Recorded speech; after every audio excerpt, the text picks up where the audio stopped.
Sejam muito bem-vindos, amados, aqui a essa aula. Essa aula nós vamos tratar sobre dois pontos bem pontuais. Na verdade, é um ponto que se divide em dois, né? Que são os benefícios, né? Existe, conforme a Lei Orgânica da Assistência Social, dois tipos de benefício. O benefício de prestação continuada, né? E os benefícios eventuais. Então, a primeira coisa que nós temos que nos perguntar, respondendo à prova, quando a questão vir falar sobre o benefício, é identificar se ela está falando sobre o benefício de prestação continuada ou, no caso da LOAS, né, no caso da LOAS em si, ou um benefício eventual, né? Ou um benefício eventual aí, beleza? Então são duas coisas que nós temos que identificar na hora da prova. Ouviu a palavra benefício, é isso. Um outro fator é que quando você ouvir a palavra benefício, você ler a palavra benefício, você tem que identificar como dinheiro, ou seja, alguém está recebendo uma grana, alguém está recebendo um money, money, money. Mas qual dinheiro, né? Da onde que vem esse dinheiro? Como que esse dinheiro é distribuído? Quando nós conseguimos responder isso, então nós falamos, olha, esse é um benefício, é um dinheiro que vem do benefício da prestação continuada, ou esse é o dinheiro que vem do benefício eventual, de um devido benefício eventual, beleza? São tópicos bem pontuais, então vamos para a tela para a gente analisá-los com mais calma e mais tranquilidade. Quando a gente fala sobre esses respectivos tópicos, nós então temos o benefício de prestação continuada, primeiro que nós vamos estudar, mas depois nós também temos os benefícios eventuais. Como nós falamos, são coisas distintas, né? São coisas distintas. Qual é a principal definição? Então, a primeira coisa que a gente entender é a definição de cada um deles. Então, vamos fazendo um paralelo aqui. Quando a gente fala do benefício de prestação continuada, olha o que ele diz. O benefício de prestação continuada é a garantia, importante essa informação, de um salário mínimo mensal. De um salário mínimo mensal. A pessoa com deficiência e ao idoso com 65 anos ou mais, que comprovem não possuir, olha, preste atenção, que comprove, tem que ter prova, que comprovem não possuir meios de prover a própria manutenção, nem tê-las provida por sua família. Essa é a definição de benefício de prestação continuada. Mas quando nós vamos para o benefício eventual, perceba que ele tem uma outra definição, está no artigo 22, olha o que ele diz.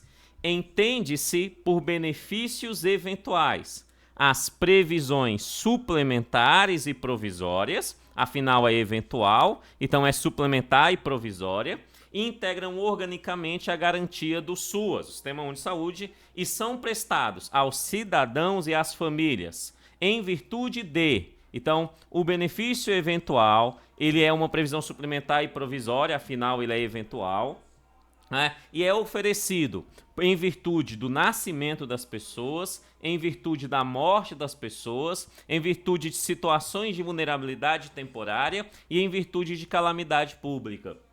Esses são os benefícios eventuais. Falamos de benefícios, né? Nós podemos identificar primordialmente com algum tipo de ganho financeiro, algum tipo de dinheiro que é oferecido a essas pessoas, né? Ou algum bem, mas primordialmente dinheiro aí quando a gente trata sobre a característica de benefício. Então, o benefício de prestação continuada é diferente do benefício eventual. Primeira coisa, a gente tem que saber isso. Mas quais são as características do benefício de prestação continuada, né? Já sabemos que ele é um salário mínimo para a pessoa com deficiência ou para o idoso com 65 anos ou mais, desde que esse não tenha como prover a sua própria manutenção, né? Nem tê-la provida por sua família. Só que aí quando ele fala não tem provido por sua família, a gente tem que saber, ok, mas quem é essa família?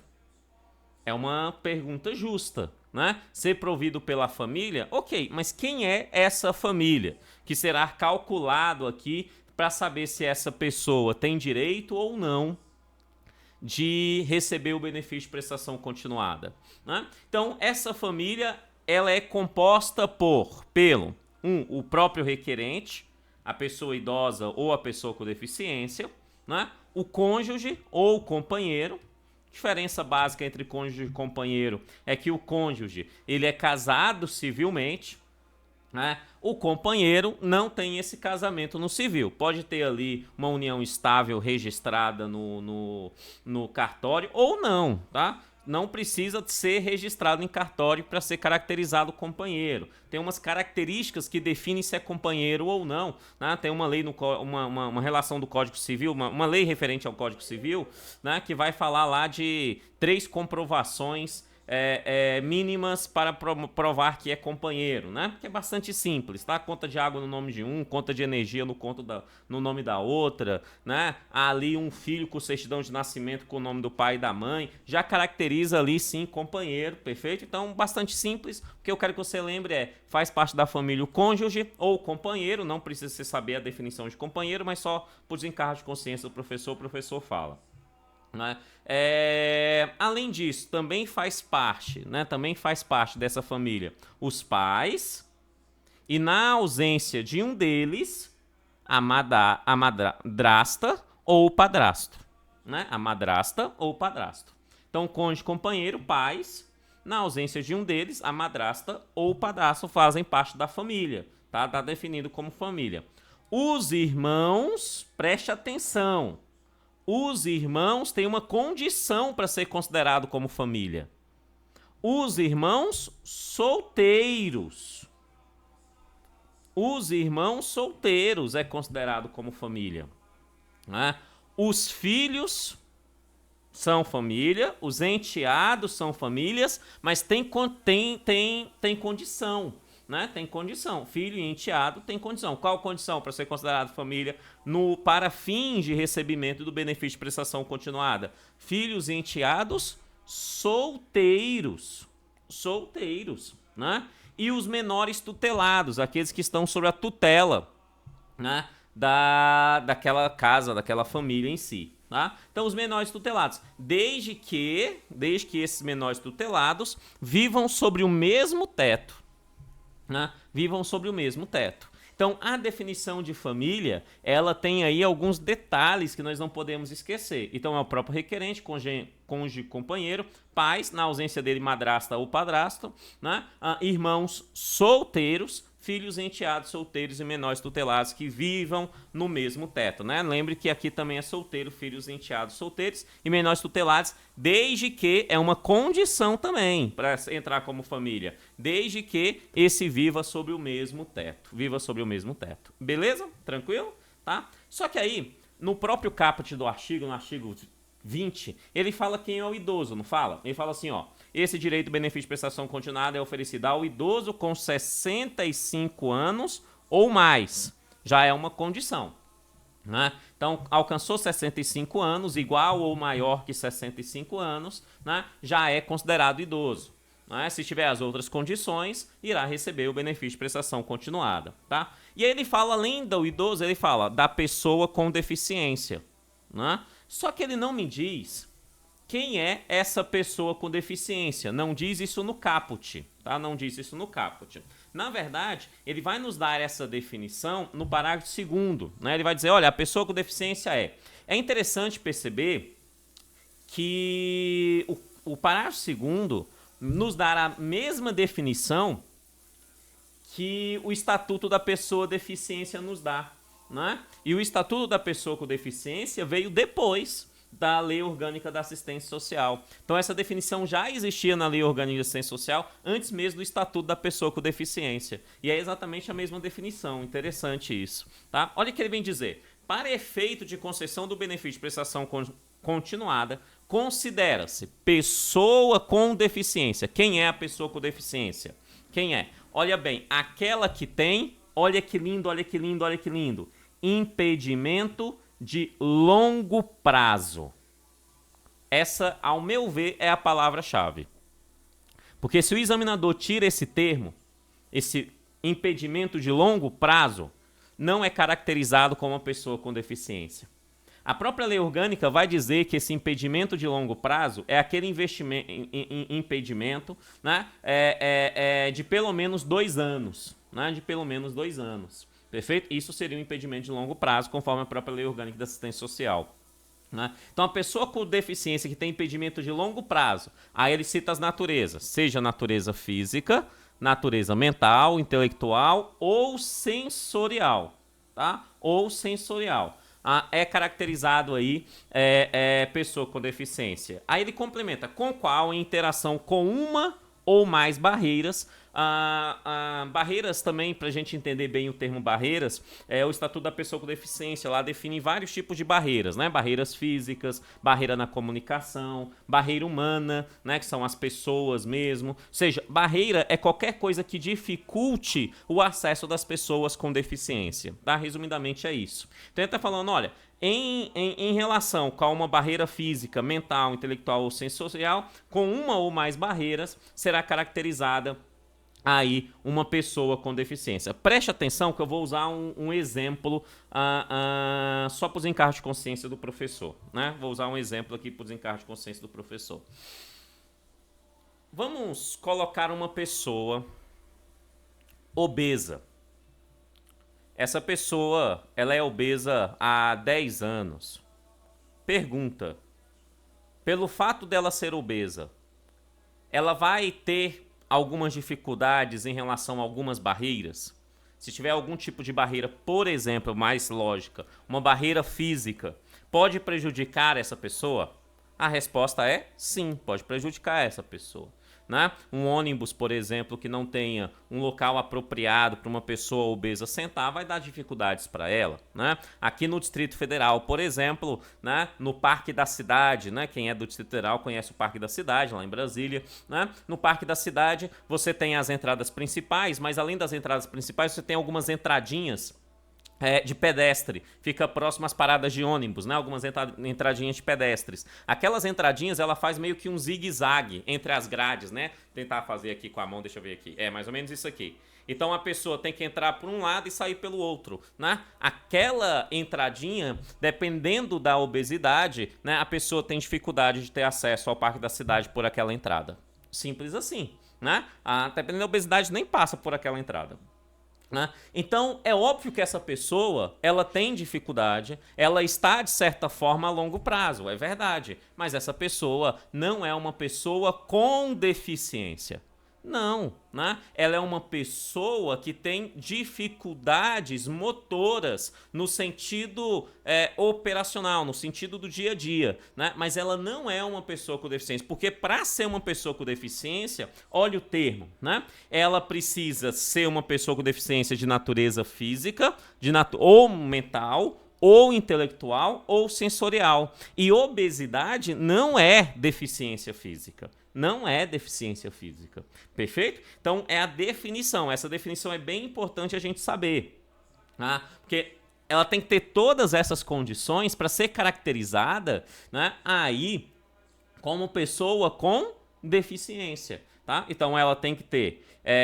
ser uma pessoa com deficiência. Aquela tem que ter impedimento de longo prazo, 2 anos ou mais, de natureza física, mental, intelectual ou sensorial, né? Ou sensorial. Não é porque a pessoa tem algum tipo de dificuldade com barreira que é uma pessoa com deficiência. Por exemplo, uma gestante. Uma gestante vai ter dificuldades com algumas barreiras físicas, mas eu não posso caracterizar uma gestante como uma pessoa com deficiência pelo simples fato dela estar gestante. Perfeito? Então, é uma definição inteira que nós temos que lembrar na hora da prova, beleza? Tranquilo? Tá.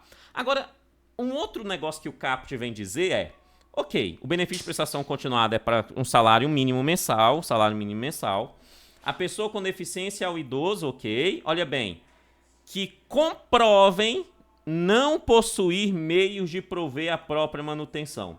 Agora, o que é não possuir meios para prover a própria manutenção, nem tê-las provida por sua família?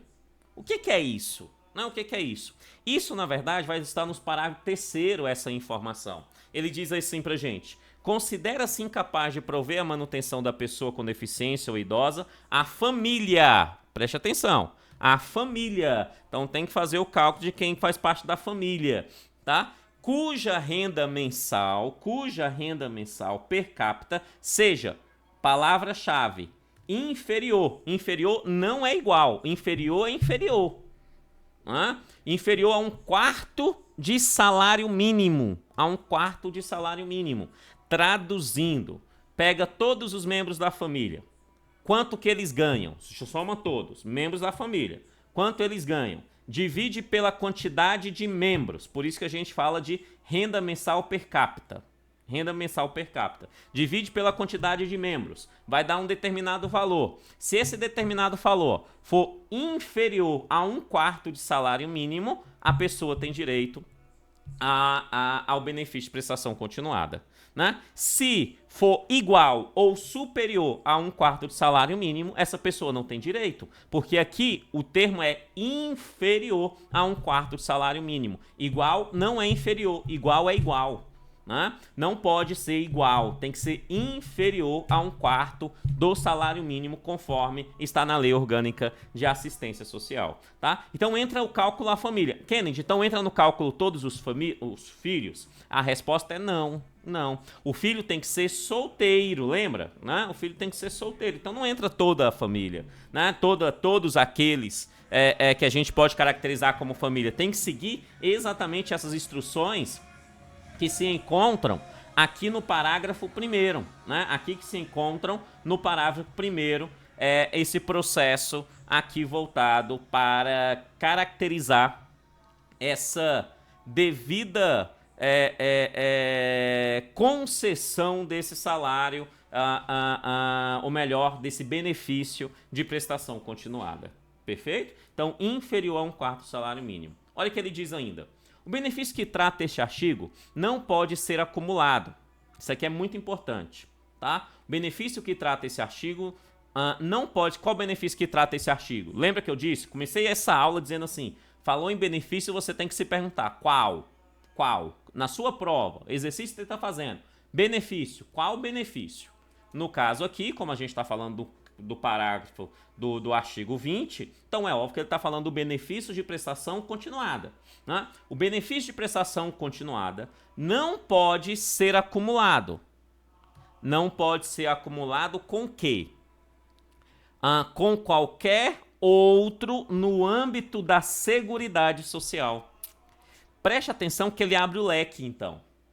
Porque você sabe o que é Seguridade Social. Seguridade Social é um gênero que tem 3 espécies. Então, quando ele fala não pode ser acumulado com qualquer outro no âmbito da Seguridade Social, ele está falando dos benefícios da saúde, que eu desconheço. A saúde oferece serviço. Eu desconheço algum benefício da saúde, eu nunca vi. Não estou dizendo que não pode existir, mas eu nunca vi. Talvez até exista e eu desconheça, tá? Da Previdência Social, que tem serviço, mas tem muito benefício da Previdência Social, e da própria assistência social. Então, se ele estiver recebendo algum outro benefício no âmbito da Seguridade Social, não pode ser acumulado. Não pode ser acumulado. Por exemplo, não pode acumular, então, ali uma aposentadoria, com o benefício de prestação continuada. Por quê? Porque um benefício de previdência social, que faz parte da Seguridade Social, e o benefício aqui da assistência social, propriamente dito. O benefício que trata deste artigo, benefício de prestação continuada, não pode ser acumulado pelo beneficiário com qualquer outro no âmbito da Seguridade Social. Ou de outro regime. Ele ainda abre um leque ainda mais, Benefício de qualquer outro regime. Vai que cria algum aí. Então já está escrito aqui. Não pode ser acumulado. Beleza até aqui? Tranquilo? Tá? Só que aí ele vem com um detalhe bem importante. Ele fala assim, salvo os benefícios da assistência médica, se for algum benefício da assistência médica, voltado para um atendimento médico dessas pessoas, aí pode ser acumulado. Beleza isso? Salvo, é um salvo da assistência médica e da pensão especial de natureza indenizatória. Como, por exemplo, o auxílio acidente. O auxílio acidente é uma coisa, auxílio doença é outra coisa, direito previdenciário. Tá? Auxílio doença, né? A pessoa estava trabalhando e recebeu o auxílio doença. Então não pode ser acumulado. Não pode ser acumulado. Tá? Não pode acumular o auxílio doença com o benefício de prestação continuada. Não pode se acumular. Perfeito? Porém, o benefício de auxílio acidente, ele é de natureza indenizatória. Ele é uma indenização porque a pessoa sofreu um acidente de trabalho. Perfeito isso? Sendo de natureza indenizatória, pode acumular. Então, um auxílio acidente pode acumular com um benefício de prestação continuada. Perfeito isso? Tá? O auxílio acidente pode cair na sua prova? Eu diria que não, mas esse termo aqui vai cair. Pensão especial de natureza indenizatória, né? Este pode acumular com benefício de prestação continuada? Pode sim, tá? Pode sim, porque aqui é claro, ele colocou no salvo. O salvo diz que ele pode acumular. As condições de acolhimento em instruções de longa permanência não prejudicam o direito do idoso ou da pessoa com deficiência ao benefício de prestação continuada. Né? Bastante tranquilo também, né? Tá falando o seguinte, ó, se tem um idoso que está em uma instituição de longa permanência, uma casa de idoso, oferecido pela própria assistência social, né? O fato de estar nessa instituição de longa permanência não prejudica o direito dessa pessoa receber o benefício de prestação continuada. Bastante óbvio, bastante tranquilo isso, né? Depois, a concessão do benefício ficará sujeita à avaliação. Isso aqui é importante, né? Mais simples. É óbvio que para ser definida uma pessoa com deficiência, é necessário passar pela avaliação do grau de impedimento dessa pessoa com deficiência. Quem faz essa avaliação, né, são os médicos, os peritos médicos do INSS. Tá? São os médicos que fazem essa avaliação aí. Perfeito isso? Tranquilo? Tá. Recentemente, teve uma alteração na Lei 8080/90, que não está no seu edital, mas essa Lei 8080/90 é a Lei Orgânica da Saúde. A Lei Orgânica da Saúde, Sistema Único de Saúde. Né? E ele disse o seguinte lá, que essa avaliação da deficiência, agora conforme a Lei 8080/90, ela pode ser feita também pelos médicos do Sistema Único de Saúde, desde que delegados pelo Instituto Nacional de Seguridade Social.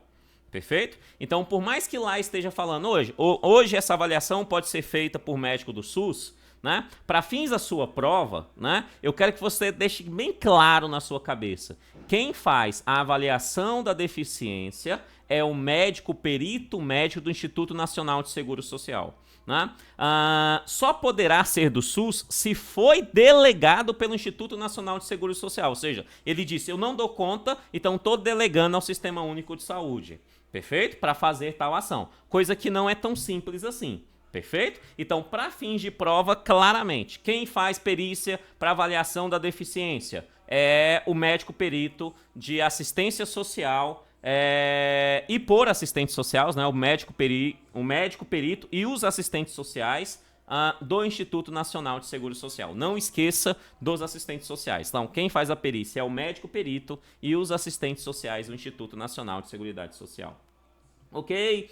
Na hipótese de não existir em serviço do município, bem tranquilo isso. Ó, um determinado município não tem como oferecer ali o benefício de prestação continuada, prestar algum tipo de serviço. Então, é óbvio, fica assegurado, né, que ele será encaminhado a um outro município, né, um outro município. Simples assim. Por quê? Porque esse benefício de prestação continuada, amados, volta aqui comigo. Esse benefício de prestação continuada, na verdade, ele é oferecido através do INSS, né? O INSS é que oferece, perfeito? O INSS que faz os seus trabalhos. E o INSS, ele está dentro da estrutura da Seguridade Social, né? Por mais que a gente associe diretamente o INSS à Previdência, na verdade ele está na estrutura da Seguridade Social. mas ele é ela é a principal autarquia que atua com previdência social. Por isso que a gente associa direto previdência social ao INSS. Mas ele tem responsabilidades no campo da assistência social, é claro, entre elas o próprio benefício de prestação continuada, que quem oferece é o INSS, e no campo da saúde também, mais voltado para o campo da saúde do trabalho, né? A reabilitação de pessoas ao mercado de trabalho, tá? Ou a habilitação de pessoas, tá? Então tem no campo de saúde também, porque ele é o Instituto da Seguridade, né? Do Seguro Social, ele volta para toda a sua seguridade. Agora, este benefício de prestação continuada, propriamente dito, é oferecido pelo INSS. O INSS, por ser uma autarquia federal, a sua organização ela é diferente daquilo que nós estamos estudando aqui no SUAS. Porque no SUAS estamos vendo que o SUAS ele é descentralizado, ou seja, a União tem competência, o Estado tem competência, o município tem competência, né? Aí subdivide CRAS, CREAS, secretarias, né? Conselho de assistência social, conferências de assistência social, organizações e instituições da sociedade civil organizada atuando nessa assistência social, ou seja, é uma estrutura com muita gente participando de forma descentralizada, né? No caso das práticas do INSS, essa não é descentralizada. É interessante a gente perceber isso, né? As práticas do INSS, ela é desconcentrada. O que isso significa? Que as práticas do INSS, você tem um âmbito federal e aí ele desconcentra, porque todo prédiozinho que você conhece, que você já viu escrito INSS, ele é do governo federal, porque ele é uma autarquia federal. E por que ele é desconcentrada nesse caso? Porque o governo federal coloca um prédiozinho desse, né, uma agência do INSS, em vários municípios brasileiros. Perfeito? Então, para que a pessoa receba o benefício de prestação continuada, ela tem que procurar o INSS. Né? Se ela não procurar por conta, o CRAS que está tomando conta dessa pessoa, que vai ajudar essa pessoa, vai terminar levando o caso ao INSS, porque é o INSS que organiza todo esse processo de benefício de prestação continuada. Agora imagine uma pessoa que está em um município e nesse município não tem a agência do INSS. O município por si só não tem como fazer. Por quê? Porque o município não tem poderes do INSS, porque o INSS não é descentralizado como o SUAS. O INSS ele é desconcentrado, né? É necessário que o governo federal coloque lá naquele município uma agência para que aquela agência exista naquele município. Agora, imagine, são 5.400, lá vai porrada município. Imagine cada município tem uma agência. É agência demais.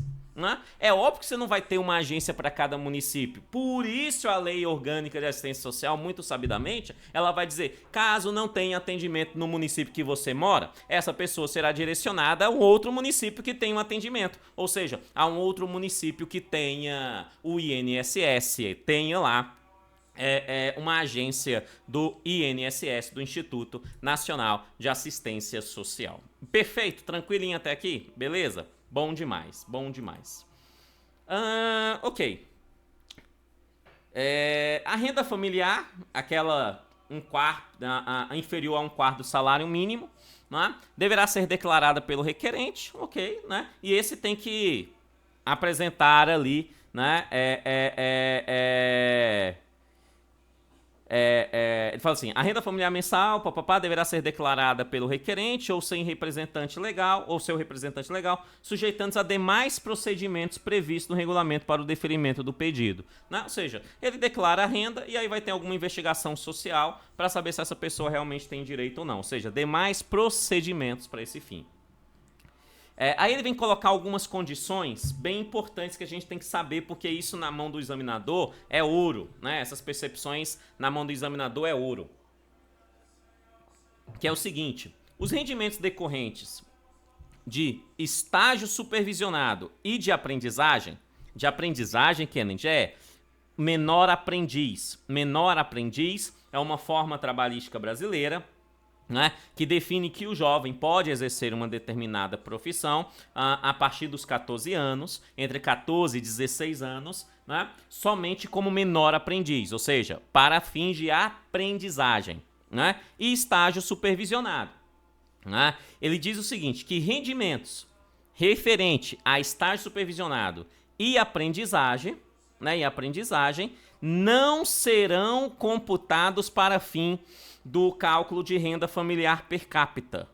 Não. Então pense naquela família. Tem lá um jovem de 15 anos na família. O idoso da casa tá pedindo benefício de prestação continuada. Esse jovem de 15 anos, ele vai lá e trabalha como menor aprendiz. O rendimento dele como menor aprendiz não será computado, não será calculado para depois dividir e definir a renda per capita.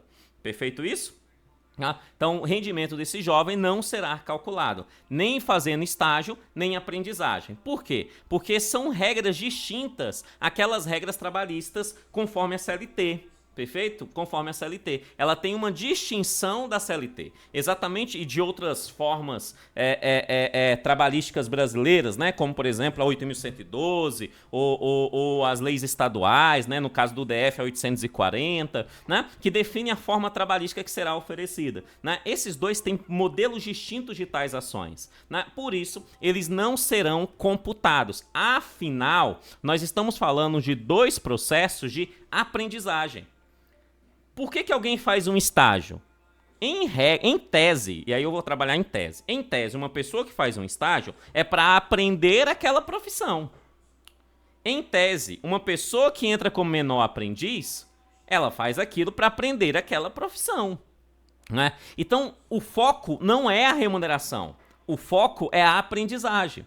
Por conta disso, esses valores não serão computados para fim de renda per capita. Não serão computados.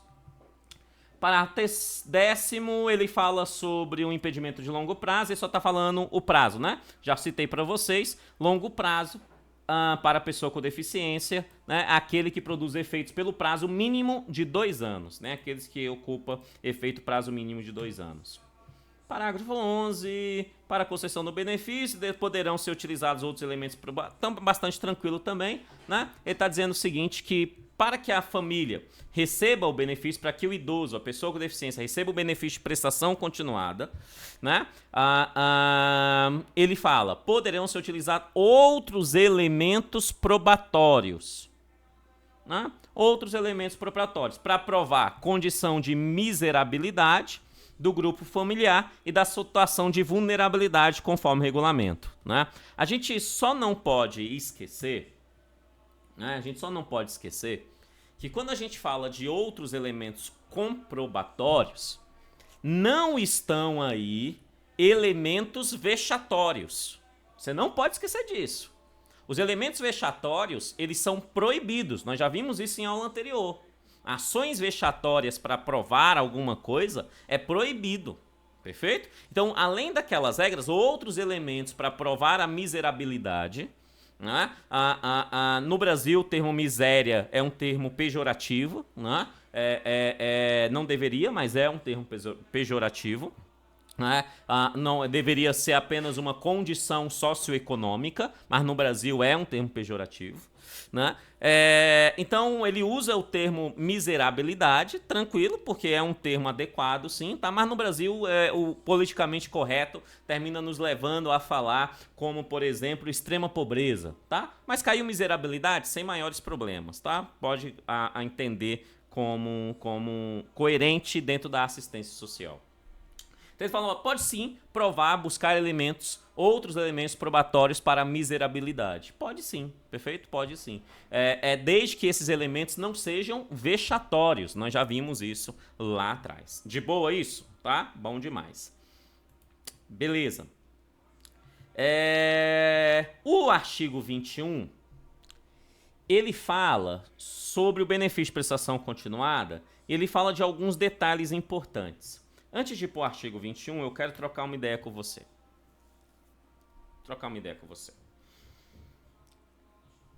Vamos para o dia a dia.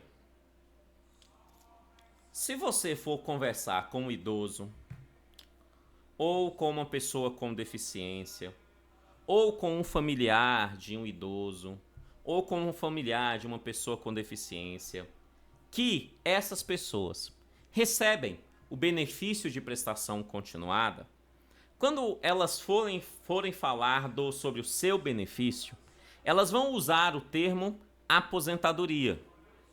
Isso mesmo. Elas vão dizer assim, papai está aposentado. Meu filho ele está aposentado. Está aposentado porque é uma pessoa com deficiência, então ele foi aposentado. Papai é idoso, foi aposentado. Preste atenção. Nessa situação, não é uma aposentadoria. Eu não me incomodo que essas pessoas falem aposentadoria. Eu até gosto, porque a aposentadoria é um termo, ao meu ver, que gera uma dignidade. Né? Elas sentem mais dignas a utilizar o termo aposentadoria. Mas essas pessoas não estão aposentadas. Elas estão recebendo um benefício de prestação continuada. Para que alguém se aposente, é necessário que ela tenha uma contribuição previdenciária. Simples. A aposentadoria é uma característica da previdência social e não da assistência social. A assistência social, quando ela oferece a essas pessoas, esses idosos ou essas pessoas com deficiência, elas oferecem o benefício de prestação continuada. Por mais que elas chamem de aposentadoria. Por mais que elas batam lá no INSS falando assim, meu filho, eu vim me aposentar porque eu já tenho mais de 65 anos. Né? Por mais que elas chamem assim, o nome não é aposentadoria. O nome é benefício de prestação continuada. Então, se benefício de prestação continuada é uma coisa e aposentadoria é outra coisa, obviamente são regras completamente distintas. Uma pessoa quando aposenta, previdência social, uma pessoa quando aposenta, essa pessoa, né, se não tiver nenhum tipo de treta, nenhum tipo de erro lá, ou algum outro tipo de ação que está bem claro lá na lei orgânica da Previdência Social, se não tiver nenhuma situação assim, ela vai morrer aposentada. Ela não vai perder a sua aposentadoria. Simples assim, ela não perde de forma nenhuma a sua aposentadoria. Não perde, não perde. E ainda, quando ela vinha bater as botas, se ela tiver algum beneficiário, ou seja, tiver um cônjuge, tiver um companheiro, tiver um filho nas condições de filho conforme a lei previdenciária brasileira, né, essa pessoa transforma essa aposentadoria, não é, em pensão por morte. Então essa aposentadoria vira pensão por morte. A pessoa que fica recebe então agora a pensão por morte do falecido. Você está me entendendo? Tranquilo? Isso é aposentadoria. Benefício de prestação continuada não tem isso. Porque não é aposentadoria. A pessoa, para receber o benefício de prestação continuada, ela não contribuiu financeiramente para tal ação. Então ela não aposentou.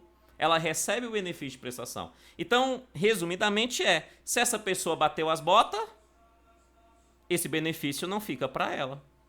Não fica para ela, para outra pessoa. Não faz o menor sentido isso. Né? Se essa pessoa enriquecer, ganhar na Mega Sena, o benefício será cortado. Simples assim, ué. É óbvio isso. Né? Porque o benefício de prestação continuada não é aposentadoria. Se tem um aposentado, ganha um salário mínimo, ganhou na Mega Sena da virada, ele vai continuar recebendo um salário mínimo. Uma pessoa que recebe um benefício de prestação continuada e ganhar na Mega Sena da virada, ele para de receber o benefício. Simples. E óbvio que tem que ser assim. Porque o benefício de prestação continuada, ele é para aquelas pessoas que necessitem, que estão naquelas condições que nós vimos lá no artigo 20. Só assim. Então isso significa que é óbvio que esse benefício tem que passar por avaliações, revisões, para saber se as pessoas que estão recebendo continuam com a condição adequada para recebê-las. O ideal é que essas pessoas saiam dessas condições. Isso é óbvio. Isso é óbvio.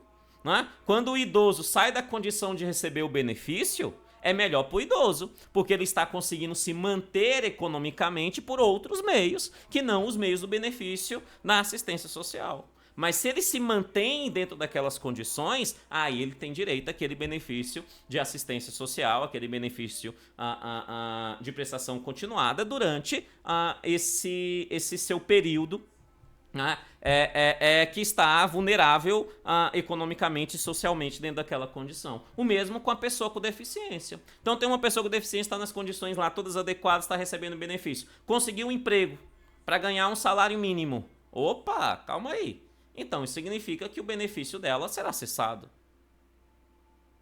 Que bom!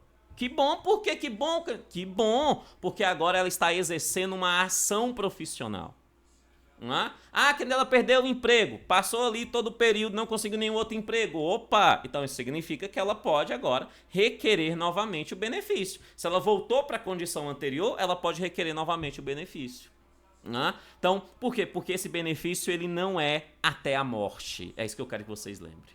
Ele muda. Ele muda porque a condição familiar das pessoas mudam. Graças ao meu bom Deus. Graças ao meu bom Deus.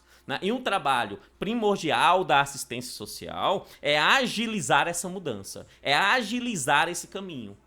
Porque se a assistência social não agiliza esse processo de mudança, isso não é assistência social, me desculpe, isso é assistencialismo. Eu já paguei sapo várias vezes em relação a essa ideia de assistencialismo que nós temos. A assistência social quer tirar as famílias dessas condições.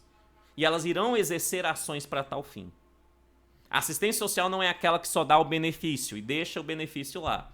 Né? Não, ela tem que criar meios para que essas famílias não precisem mais do benefício. Também não é só lá e tirar, é que elas não necessitem mais. Daí essa revisão, daí algumas condições que nós vamos ver agora. Beleza? Tranquilo? Ok. Então olha lá. Artigo 21. O benefício de prestação continuada deve ser revisto a cada 2 anos. Isso mesmo. A cada 2 anos terá um processo de revisão para essas pessoas. A cada 2 anos. Kenny, já a aposentadoria também? Não. A aposentadoria é o velhinho que tem que ir lá mostrar que está vivo. É só isso. Não vai ver a condição socioeconômica dele. Não vai. Tá? Agora, a pessoa com deficiência ou o idoso que recebe benefício de prestação continuada, a cada 2 anos tem que entregar documentos, tem que fazer a revisão para saber se continua nas condições para receber o benefício. Né? Eu rezo que eles tenham saído dessas condições, porque o fato de ter saído das condições significa que tenha mudado a sua vida, né? Tenha mudado a sua vida. Agora é óbvio que isso tem que ser feito com muita cautela, né? Com muito cuidado, né? Com muito cuidado aí. Perfeito? Mas o ideal é que ninguém necessite desse benefício. Esse é o ideal. Né? O assistente social que diga o contrário, que fala assim, as pessoas têm que mais necessitar mesmo desse benefício de prestação continuada, me desculpe, mas está na profissão errada. Por quê? Porque o benefício de prestação continuada ele não é o ideal. O ideal é que as pessoas não precisem dele. O ideal é que ele exista como seguro para pessoas. Quando precisar da necessidade, vai lá e recebe. Né? Mas o ideal mesmo é que ninguém precise deles. O benefício de prestação continuada deve ser visto a cada 2 anos para avaliação de continuidade. Olha bem, a avaliação da continuidade. Né? Das condições que deram origem. Se mantém aquelas condições, continua. Se não mantém, não continua. O pagamento do benefício cessa no momento em que forem superadas as condições. Graças a Deus as condições foram superadas. Né? Graças a Deus as condições foram superadas. Então, ele não necessita mais do benefício, então cessa naquele momento. Ou em caso de morte do beneficiário. Aí, nesse caso, às vezes gera problema. Por quê? Porque a família basicamente vive do benefício de prestação continuada do defunto, né? E aí ela é cessada. Aí passa a ter problemas com a família, né? Aí, nesse caso, Kenneth, como é que fica? Aí depende, tá? Vamos tentar pensar um pouco aqui para tentar até mesmo construir alguns tipos de questões subjetivas que o examinador pode colocar na sua prova com historinhas. Com historinhas, ele fala assim, Manuel tinha 67 anos. Aí Manuel bateu as botas. Aí tinha Filomena, que era esposa de Manuel. Né? Ele começa a contar algumas historinhas e aí você tem que raciocinar conforme a lei. Então, por conta disso, é necessário a gente fazer um conjunto de informações para que o nosso raciocínio seja correto e não deixe o examinador nos conduzir ao erro. Preste atenção. Uma família está lá, tem o idoso recebe o benefício de prestação continuada. O idoso morreu. Ficou a veinha, ficou a idosa. Ficou lá. Ela vai receber esse benefício, ou seja, o benefício de prestação continuada vira para ela uma pensão por morte? A resposta é não. Porque o benefício de prestação continuada do idoso acabou ali, cessou. Não está escrito? Com a morte cessa. Simples. Porém, todavia, contudo, pode ser que com o cessamento do benefício de prestação continuada deste idoso, a renda familiar, obviamente, cai novamente. E aí, quando essa renda familiar cai novamente, e essa idosa com mais de 65 anos de idade, ela entra na condição de receber o benefício. E aí, o que acontece é que, a partir de agora, quem recebe o benefício de prestação continuada é a idosa. Não foi uma transferência, foi que, com a queda do rendimento, porque o benefício de prestação continuada do idoso cessou, faz com que a queda do rendimento aconteça, a idosa tem as condições adequadas, o rendimento também está adequado, está inferior a um quarto salário mínimo, né? Faz com que ela passe a receber a partir de agora. Entendeu a lógica? Entendeu? Tal. Os dois poderiam receber? Amados, é complicado os dois receber, porque é possível, se a família for muito grande. Tá? Porque se for só o casal de idosos, é bem complicado. Por quê? Porque você tem o idoso e a idosa. Com o salário do idoso, para duas pessoas, divide por 2. Porra, vai dar aí metade de um salário mínimo. Então a renda per capita vai ser metade de um salário mínimo. Né? Então não vai ter condições para tal fim. Agora, se a família é maior, aí você divide por maior número de pessoas, aí é possível acontecer, os dois receberem. Tá? É possível sim acontecer. Tá? Porém, né, a regra, né, é que haja todo esse estabelecimento aí que a gente viu para isso vir a acontecer ou não. Perfeito isso? Tá? Então, primeira condição é essa. Né? E a segunda condição é, Kennedy, vamos supor que tem lá uma idosa, a dona Genoveva, tá com 85 anos. Dona Genoveva recebe o benefício de prestação continuada e ela mantém economicamente a casa com esse benefício. Né? Os filhos que moram com ela, solteiros, vivem dessa condição da veinha. Aí a veinha, graças ao meu bom Deus, ela bate as botas, né? Ou seja, foi pro céu, então graças ao meu bom Deus. E aí, quando ela bate as botas, é óbvio que não tem ninguém na condição de receber o benefício. Como é que essa família fica?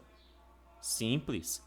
Entra neste caso, se houver a necessidade, que conforme a minha historinha me parece que essa família terá necessidade, entrará aí, os benefícios eventuais. Essa família vai poder receber algum benefício eventual em caso de morte. Lembra que o benefício eventual, que é outro benefício, lembra? Benefício eventual, um dos motivos para o qual receber é o caso de morte. Lembra? Então, neste caso, essa família poderá receber, né, algum benefício eventual. Só que esse benefício eventual, como o nome diz, ele é eventual, velho. Ele é eventual. Né? As pessoas ali não estão no condicionamento de receber o benefício de prestação continuada. Então, ele é eventual para que as pessoas ali abram o olho e vá caçar o que fazer, né? Vá procurar alguma coisa que fazer para poder manter economicamente a sua família e a sua casa. Simples assim. Perfeito isso? Tranquilo, entendemos? Então, dentro dessa historinha, quando a gente fala desse benefício, né, ele cessa. Quando uma das condições deixa de existir, uma das condições é uma pessoa com deficiência. Ela fez cirurgia, resolveu, não é mais pessoa com deficiência. A condição cessou, então ela não recebe mais o benefício. O idoso ficou jovem. Isso não existe, né? Tô zoando aqui, né? Mas o idoso ganhou na Mega Sena. Opa, a condição econômica deixou de existir, então não tem. Uma pessoa com deficiência passou no concurso público. Opa, a condição econômica deixou de existir. Se ela deixou de existir, ele deixa de receber o benefício. Entendemos isso? Beleza? De boa? Bom demais. Tranquilo, vamos voltar aqui. O benefício será cancelado quando constatar irregularidade. Que bom!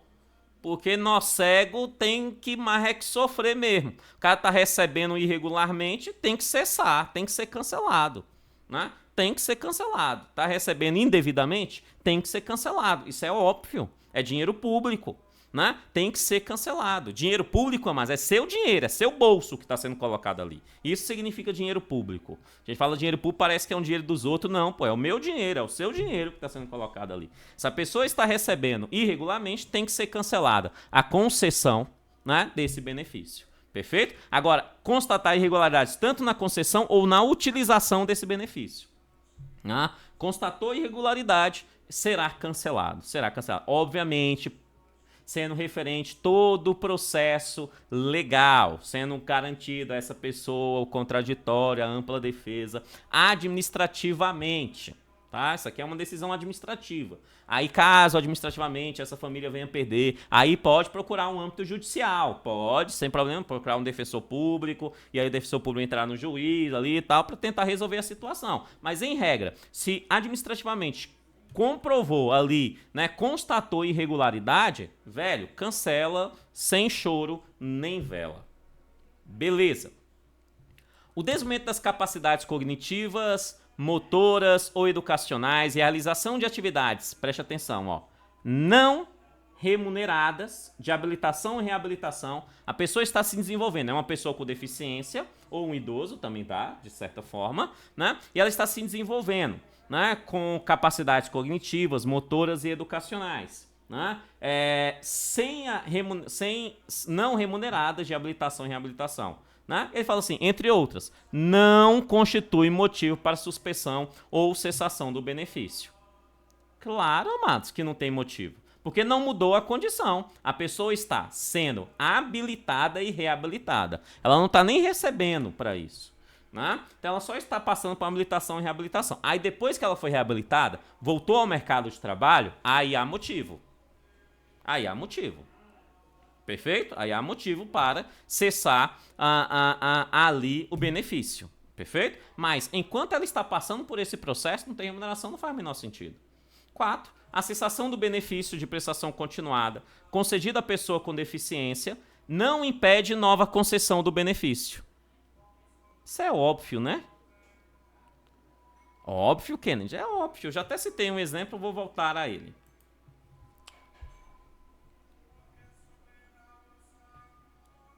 Um idoso está recebendo um benefício de prestação continuada, está dentro de todas as regras para receber o benefício de prestação continuada. Ótimo, bacana, beleza, tal. Este idoso, ele consegue um emprego de garçom. Opa, cessou o benefício. Simples. Cessou o benefício. Que bom que agora ele é garçom. Que bom. Perfeito? Cessou o benefício. Tá? Porém, todavia, contudo, né, ele foi demitido do boteco onde ele era garçom. Então isso significa que ele já não tem mais salário. Vai passar lá pelo seguro-desemprego, passar por todas as condições trabalhísticas, legais, referentes a isso. E aí, depois que passar por tudo isso, ele volta à condição antes do emprego.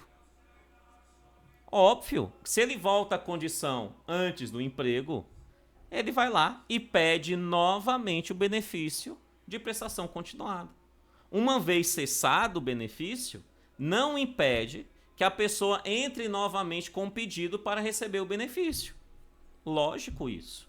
Porque nós estamos falando de uma sociedade e as coisas mudam. As coisas mudam. Agora eu estou trabalhando, amanhã não. Hoje eu tenho uma empresa, amanhã eu não tenho. Né? E assim funcionam as coisas. Perfeito? Então há um processo de mudança natural. Então a lei ela precisa ter essa abertura para tal fim. Porque se não houvesse essa abertura, saiu, não volta mais.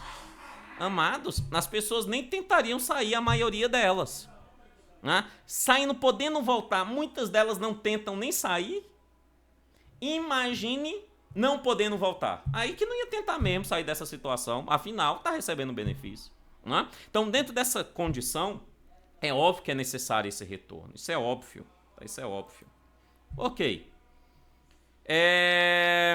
Então, a cessação não impede nova concessão do benefício, desde que atendidos os requisitos definidos em regulamentos. Ok. O benefício de prestação continuada será suspenso pelo órgão concedente quando a pessoa com deficiência exercer atividade remunerada.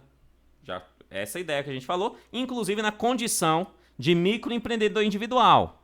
Tirou um CNPJ, está suspenso. O fato de ter um CNPJ não significa que o cara tem rendimento. Isso é uma verdade. Tá? Porém, todavia, contudo, significa que ele assume o risco.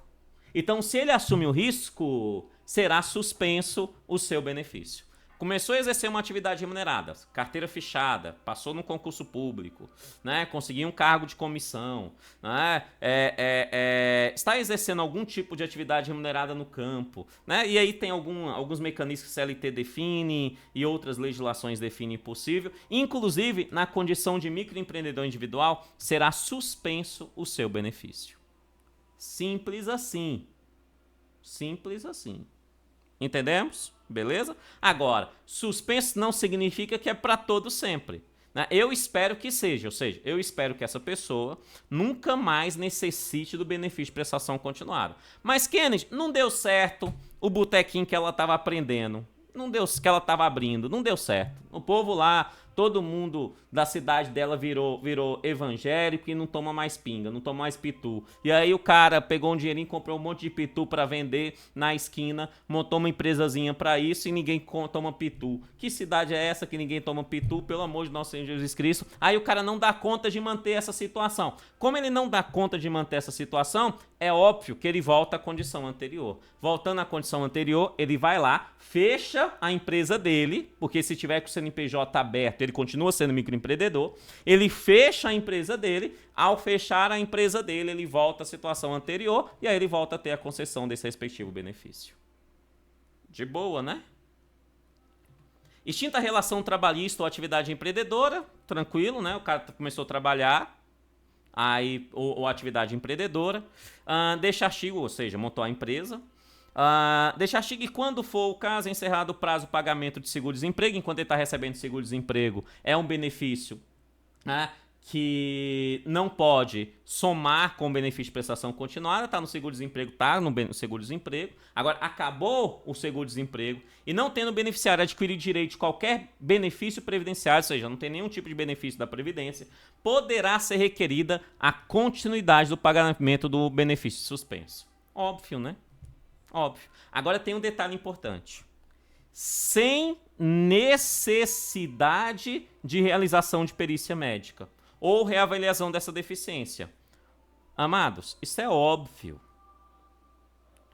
O fato da pessoa ter conseguido um emprego, uma pessoa com deficiência ter conseguido um emprego, não retirou dela a condição de uma pessoa com deficiência.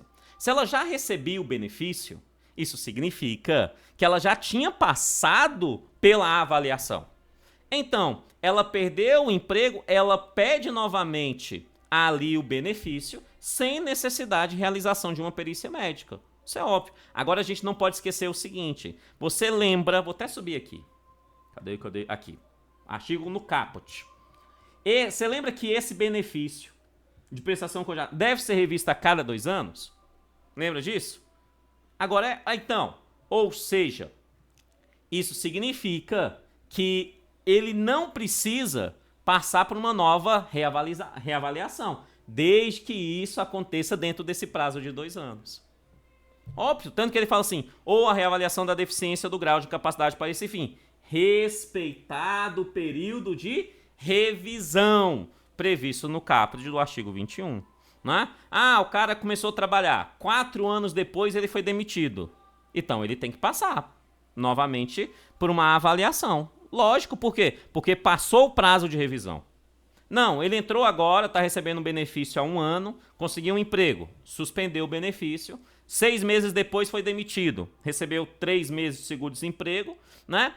Então ele pode pedir agora, sem necessidade de passar por essa perícia, por quê? Porque ainda está no prazo de 2 anos, faltam 3 meses para acabar esses 2 anos específicos. Né? Então ele pode pedir para entrar novamente sem passar por isso. Agora, passou esse período de 2 anos, aí tem que fazer a revisão novamente. Óbvio, porque o período é de 2 anos sempre. Né? O cara saiu, passou 2 anos, ele tem que fazer essa revisão.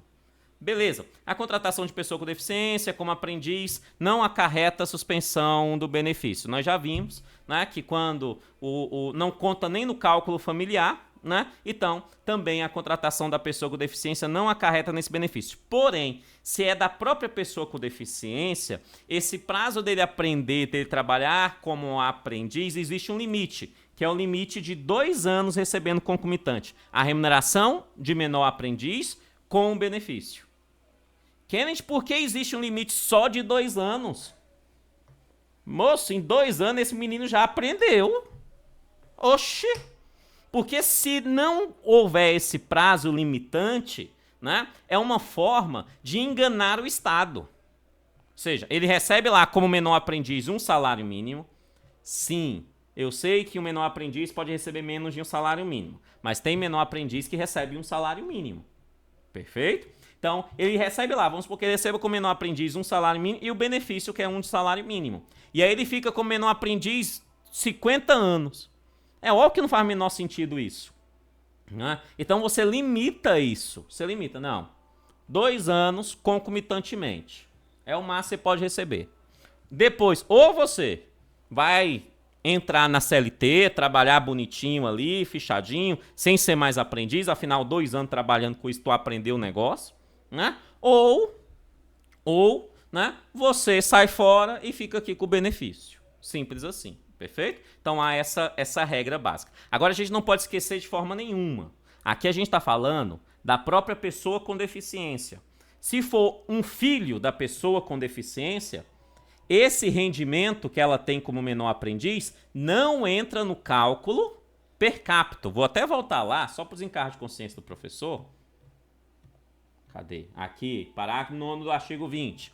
Os rendimentos decorrentes de estágio supervisionado de aprendizagem não serão computados para fins de cálculo da renda familiar per capita. Então, o filho não será computado.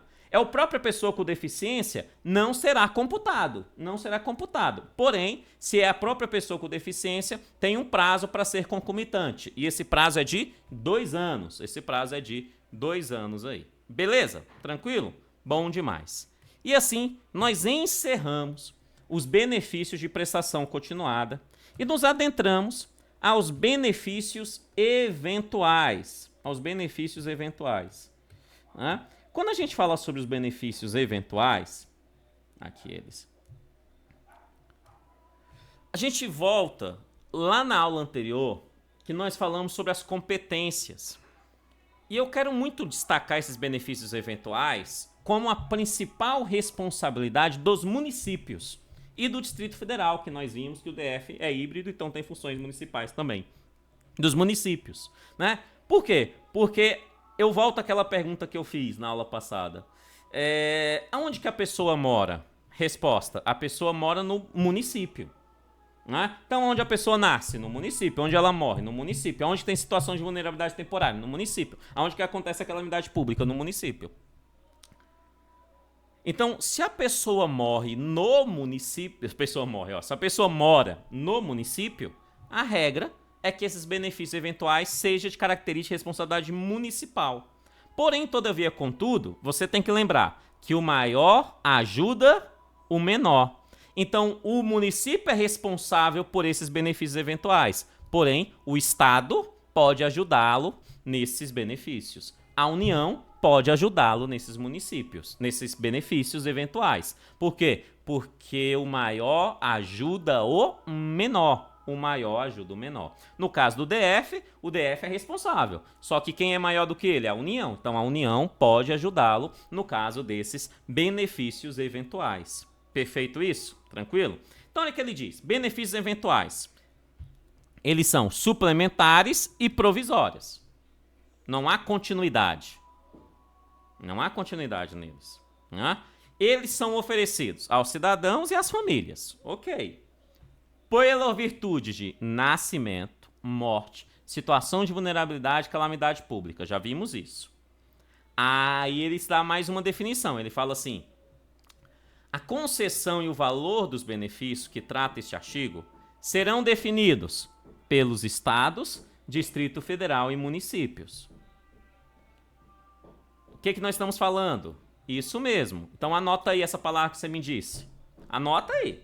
Porque se você não falou, anota que eu vou falar agora. Mas eu sei que você falou. Nós estamos falando da descentralização. O valor do benefício, dos benefícios eventuais, o valor dos benefícios eventuais de Formosa, quem estabelece é Formosa. O Goiás não tem nada a ver com isso. O valor dos benefícios de, sei lá, de bezerros em Pernambuco, quem estabelece é Bezerros. Pernambuco não tem nada a ver com isso. Tem nada a ver com isso. Tá? Por quê? Porque é o próprio município que estabelece tais valores. Isso só é possível por conta da descentralização de tais ações. Perfeito isso? Tranquilo? Tá? Só para os encargos de consciência, eu vou voltar à minha argumentação inicial dessa aula. Aqui, parar primeiro. A concessão do valor dos benefícios. Primeira pergunta que eu tenho que fazer. Tá falando de qual benefício? Eu tenho que ter essa pergunta na mente. Porque se eu não sei, misturo os dois. E aí me gera um problema na hora da prova. Aqui nós estamos falando do benefícios eventuais. Dos benefícios eventuais. Tá? Então, o valor dos benefícios eventuais, que trata de artigos serão definidos pelos estados, DF e municípios. Agora, fazer uma pergunta. Quem é que manda na assistência social? Isso, garoto. Os conselhos.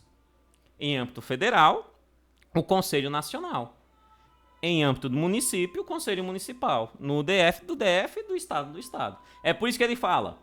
Então, o valor do benefício desse artigo serão definidos pelos estados, federal e municípios, previsto nas respectivas leis orçamentárias anuais, ou seja, lei orçamentária anual nacional, lei orçamentária anual do estado de Minas, lei orçamentária anual do estado do Rio de Janeiro, lei orçamentária municipal de Curitiba, lei orçamentária municipal de Palmas, né? Lei orçamentária do Distrito Federal, das suas respectivas leis orçamentárias, com base em critérios e prazos definidos, então quem define é quem manda. Definidos por quem manda, ou seja, definidos pelos respectivos conselhos de assistência social. Definidos pelos respectivos conselhos de assistência social. De boa? Tranquilo? Bom demais, né? Bom demais. Ok, bem tranquilo aqui. Ele fala assim, o Conselho Nacional de Assistência Social, CNAS é o Conselho Nacional, ouvidas as respectivas representações de estados e municípios e dele participantes, poderá propor, na medida da disponibilidade orçamentária das 3 esferas de governo, a instituições de benefícios subsidiários no valor de até 25% de salário mínimo para cada criança de até 6 anos de idade. Basicamente, ele está falando o seguinte, que o Conselho Nacional de Assistência Social pode propor como um benefício eventual, a lei só fala, pode propor, aí fica na mão do Conselho se ele vai fazer ou não. Tá? Pode propor.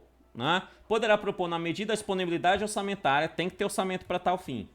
É uma das regras da Seguridade Social. Você só pode criar um benefício ou um serviço novo ou aumentá-lo se houver disponibilidade orçamentária. Está lá na Constituição Federal isso. As instituições de benefícios subsidiários no valor de 25% do salário mínimo para cada criança de até 6 anos de idade.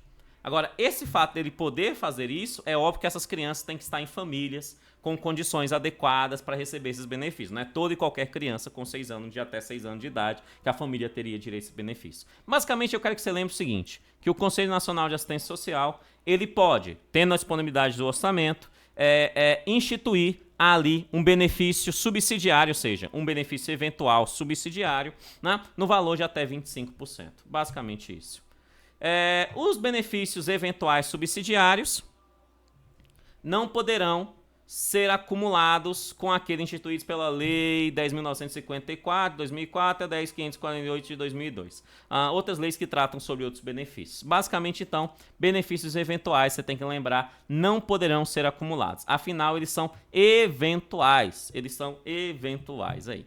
Beleza? Tranquilo? Tá? Então, basicamente, minha maior preocupação é o benefício de prestação continuada, mas você tem que saber a diferença dele para o benefício eventual. Então, vamos dar as mãos, porque nós vamos para mais um momento de fé. Vamos responder aqui alguns exercícios, relembrando tudo que nós vimos agora, né? Porque esses pontos são bem pontuais, então quanto mais na lei a gente estiver melhor, lembrando que tudo isso pode virar historinhas e a gente tem que interpretar essas historinhas de acordo com a lei. Conforme a Lei 8742, de 7 de dezembro de 93, a Lei Orgânica da Assistência Social, o benefício eventual é a garantia de um salário mínimo mensal. A pessoa com deficiência, ao idoso com 65 anos ou mais, que comprove não possuir meios de prover a própria manutenção, nem tê-las provida por sua família. O item 1 está errado, né, amados? Por quê? Ele falou aqui, ó, benefício eventual. Não, essa aqui é a definição de benefício de prestação continuada. A 1 tá errada. A 1 tá errada. Isso aqui é benefício de prestação continuada, não é eventual. 2. Para efeito de concessão do benefício de prestação continuada, considera-se a pessoa com deficiência aquela que tem impedimento de longo prazo, ok. De natureza física, mental, intelectual ou sensorial, ok.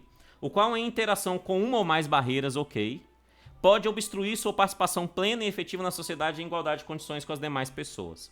Né? O item 2 está correto, essa é a definição de pessoa com deficiência aqui da LOAS e também lá do Estatuto da Pessoa com Deficiência, tá? Tá igualzinho lá. 3. Considera-se incapaz de prover a manutenção da pessoa com deficiência ou idosa a família cuja renda mensal per capita seja inferior a 1/4 do salário mínimo.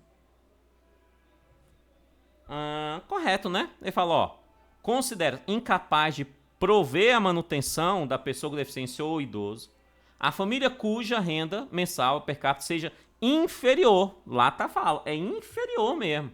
Inferior a 1/4 do salário mínimo. O 3 tá certo. O 3 tá certo. Vamos ao 4. A família é composta pelo requerente, o cônjuge ou companheiro, até aqui ok, os pais, ok, e na ausência de um deles, a madrasta e o padrasto, ok. Todos os irmãos, pulou o corguinho, né? Porque não são todos os irmãos, mas os irmãos, isso garoto, os irmãos solteiros. E todos os filhos, também tá errado, porque não são todos os filhos, são os filhos solteiros, né? E enteados, solteiros também, tá? E os menores tutelares, ou seja, não é todo menor tutelar, são os menores tutelares que vivem na residência destes, sobre o mesmo teto, tá? Então, aqui ele deu uma definição muito mais ampla de família do que realmente a lei dá. Fazendo assim, o 4 está errado, né? Nós estamos julgando os itens, vamos ao item 5. O benefício de que trata este artigo não pode ser acumulado pelo beneficiário com qualquer outra no âmbito da Seguridade Social ou de outro regime, salvo o da assistência médica e da pensão especial de natureza indenizatória. Vamos devagar aqui. O benefício trata esse artigo não pode ser acumulado pelo beneficiário, né? Esse artigo aqui, amados, é uma falha técnica aqui, tá? Não deveria estar esse artigo, eu tinha que ter mudado e eu não mudei. Lê aqui, em vez de que trata esse artigo, lê o benefício de prestação continuada. Aí fica mais ok, tá? Benefício de prestação continuada não pode ser acumulado pelo beneficiário com qualquer outro no âmbito da Seguridade Social ou de outro regime, salvo o da assistência médica e da pensão especial de natureza indenizatória. Correto, né? Tá falando que ele não pode acumular com nenhum de outro regime, né? Salvo se for algum de assistência médica ou se for algum de pensão especial de natureza indenizatória, como o exemplo que eu dei, o auxílio acidente, que é uma pensão especial de natureza indenizatória. Tá? Sendo assim, os itens corretos são 1, 3 e 5. Letra A é o item correto. Questão 2. Conforme a lei 8742 de dezembro, marque o item incorreto, só tem uma errada. As condições de acolhimento em instituições de longa permanência não prejudicam o direito do idoso ou da pessoa com deficiência ao benefício de prestação continuada, certo? B. A concessão do benefício ficará sujeita à avaliação da deficiência e do grau de impedimento composta por avaliação médica e avaliação social, realizada por médicos peritos e por assistentes sociais do Instituto Nacional de Seguro Social. Correto também, né? Tá lá, claro isso. C. Os rendimentos decorrentes de estágio supervisionado de aprendizagem não serão computados para os fins de cálculo de renda familiar per capita. Correto também, tá lá, né? Se é estágio supervisionado ou aprendizagem, não será computado para fins de cálculo per capita. D. Para concessão do benefício de prestação continuada, poderão ser utilizados outros elementos probatórios da condição de miserabilidade do grupo familiar e da situação de vulnerabilidade conforme regulamento. Correto, né? Porque falou lá, não, além desse poderão ser criadas outras condições, ou melhor, pode ser avaliado outras condições de miserabilidade do grupo familiar e da situação de vulnerabilidade que ele está. O item está correto, sim, sem maiores problemas. E a E, eu espero que esteja errada. O benefício de prestação continuada deve ser revisto a cada 4 anos para avaliação da quantidade das condições que lhe deram origem. Errado, porque eu sei que você sabe que não é cada 4 anos, mas sim a cada 2 anos que o benefício de prestação continuada será revisto. Questão número 3, sendo assim a letra E, né? 2, letra E. 3. O pagamento, conforme a lei, marca o item incorreto. Só tem uma errada também. A. O pagamento do benefício de prestação continuada cessa no momento em que forem superadas as condições ou em caso de morte do beneficiário. Cessa no momento em que forem superadas as condições ou em caso de morte do beneficiário. Correto, né?